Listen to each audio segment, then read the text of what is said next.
Uno de los principales parámetros que se usan para comparar a los grandes jugadores de la historia suele ser su palmarés. Hay quienes, cual robot, te dirán que el mejor es el que más ganó, y hay quienes te dirán que no es necesario ganar para juzgar el nivel o la grandeza de un jugador.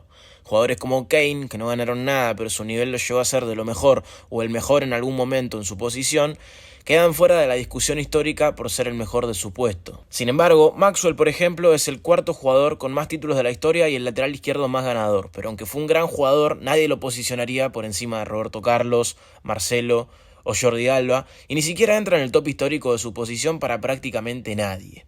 Entonces, es muy complicado el parámetro regulador con el que un jugador toma validez para ser el mejor o uno de los mejores de la historia en su puesto.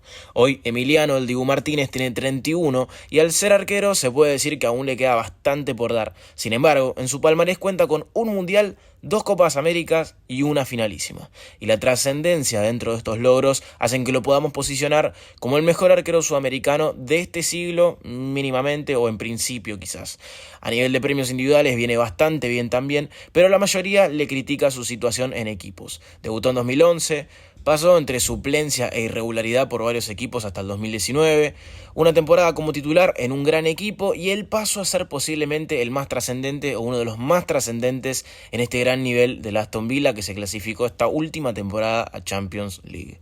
El problema del Dibu Martínez es que dado sus últimos 4 años, para muchos, y me incluyo, entra en la charla de mejor arquero de la historia. Pero toda su historia, hasta los 27 años, parece ser intrascendente para esta disputa del mejor del puesto. Muchos ubican, por ejemplo, a Casillas, que desde los 19 fue titular en el Real Madrid y ganó las mismas cosas a nivel de selección que el Dibu. Buffon a los 17 años ya era titular de un gran Parma y se retiró a los 45 años, quien para mí es sin dudas el mejor de la historia. Lev Yashin, quien para muchos también compite por ser el mejor de la historia, debutó a los 18 y se retiró a los 42. Sin embargo, su palmarés fue pobre. Esto me lleva a volver al Dibu. Claramente, el hecho en sí de volverse relevante para un club importante recién a los 27 años no tiene por qué significar que el marplatense nunca podrá pelear por ser el mejor de la historia. Sin embargo, hace 4 años parecía imposible considerar que podía llegar a ser lo que hoy creo que es.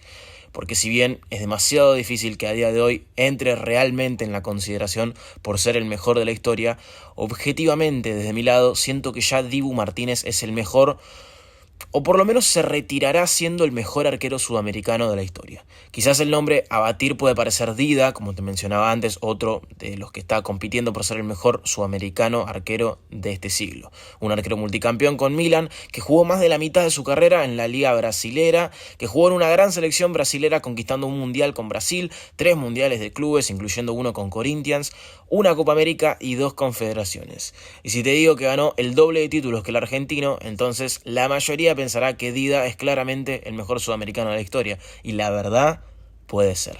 Sin embargo, hay un punto argumental en donde el Dibu toma mucha más fuerza. Hice especial énfasis en contarte que Casillas, que quizás para muchos no es para nada el mejor de la historia, se encuentra en la pelea por serlo, respaldado también por la amplia cantidad de títulos obtenidos y la importancia en el club más grande de la historia. O que Yashin, que para muchos fue el arquero con mejor nivel de la historia, para muchos no lo es, perdiendo fuerza en los títulos que obtuvo o por jugar siempre en Rusia. Sin embargo, y si bien Dida ganó considerablemente más títulos que el marplatense, Dibu tiene una particularidad y no estás listo para escucharla. Durante muchísimo tiempo el factor diferencial de la selección argentina era Messi. Sí, que a los 90 la agarraba y empataba el partido o te lo hacía ganar. Era el factor diferencial cuando el partido se complicaba. Sin embargo, hubo un momento en donde esta historia cambió. En 2015-2016 la historia necesitó que El Salvador sea otro jugador, el arquero. En 2018 ni siquiera estuvimos cerca de depender de los detalles, y en este proceso tan exitoso de la selección argentina que nos lleva a decir y creer que es el más exitoso de la historia de la selección, El Salvador, cuando el partido pasa a jugarse por detalles, es el Dibu Martínez, el que inclina la balanza a su favor. Realmente, si vas competencia por competencia, te vas a dar cuenta que el factor diferencial del momento crítico termina siendo Dibu, en 2 Copas Américas y en un Mundial, y en con sus selecciones. La realidad es que si alguien te dice que la figura del proceso de Scaloni fue Dibu, de mínima es una opinión más que respetable. Y la verdad es que si alguien te dice que el Dibu Martínez es el mejor arquero de las historias de selecciones, cosa que yo sí creo, de mínimo es más que respetable. Antes del Dibu Martínez, Argentina había perdido 3 finales por detalles y ya no sabía competir. Sin embargo, el Dibu puede decir que desde su llegada ganó 4 títulos y llevó a la selección al mejor momento de su historia, siendo muy trascendente. Él llega a Aston Villa la temporada 2021 y fue trascendente en que su equipo primero se acomode en la Premier, luego clasifica a competiciones europeas y finalice esta última temporada clasificando a Champions, siendo figura en cada temporada. Como le había ido a Aston Villa la temporada anterior a la llegada del campeón del mundo, se había salvado por un puesto del descenso.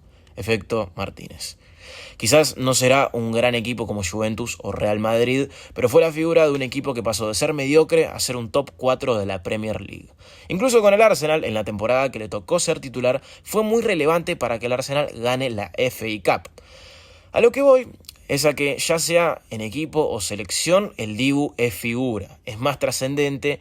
Y ojo con lo que pueda pasar de acá a que se retire, porque si el tiempo es amigable con él y sigue ganando cosas siendo tan relevante, podría tomar fuerza y entrar considerablemente en la discusión para ser el mejor de la historia. Sin embargo, el problema de esta historia es que no tiene cambio. En esta discusión por ser el mejor de la historia o uno de los mejores de la historia, hay 8 años de carrera de Dibu que parecen no tener peso, ya sea por contexto o por nivel. Pero Casillas a los 19 ya era titular del Real Madrid. Sin embargo, queda en cada uno valorar más el nivel, valorar más los títulos o catalogar y alcanzar un equilibrio de ambas. Por ejemplo, me pregunto, ¿en dónde quedará históricamente un arquero como Ter Stegen, de los mejores de su era en cuanto a nivel, pero que con 32 años nunca fue titular en su selección? Sin embargo, y como ya te conté, yo estoy de la historia del continente y eso ya es un hito terrible. Esto fue el problema del Dibu Martínez, centrándonos argumentalmente en su historia.